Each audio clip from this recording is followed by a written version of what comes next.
Retired Brigadier General Anthony Tata, author of Besieged. General, good to see you tonight. Great to see you. This has been a very difficult chapter all around. When you look at the injuries that happened for people that were looking for him, searching for him, and when you hear their words about why they looked for him, he was one of us. We knew he deserted, but he had a mom, and they went to find him. Right. That's every soldier's conflict, right? Because they know that Sergeant Bergdahl abandoned his post, and the first duty, the first lesson that any private or lieutenant learns is never quit your post.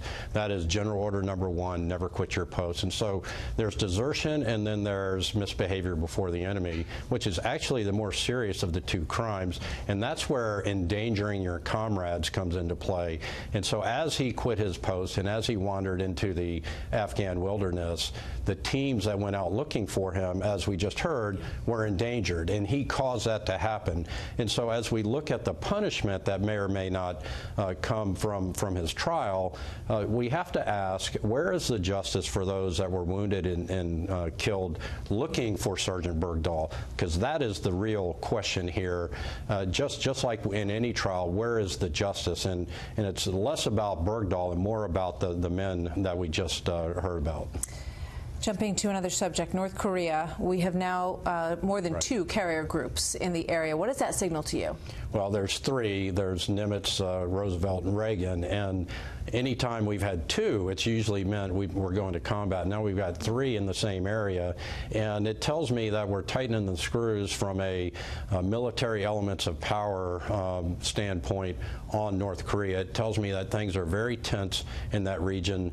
We know this. The elements of power, the economic piece that's working, and North Korea is being squeezed hard economically. You've got the information power, the words going back and forth. You have diplomatic power. Now you got military power. 3 carrier strike groups. That is, we're poised to do something if we have. That's expensive. It's a show of force as well as the president heads to the region shortly. He's headed to South Korea. One more subject while I've got you. Niger. There's a report tonight that in the wake of the loss of 4 U.S. soldiers, we're ramping up efforts to use drones in the area and lethal force.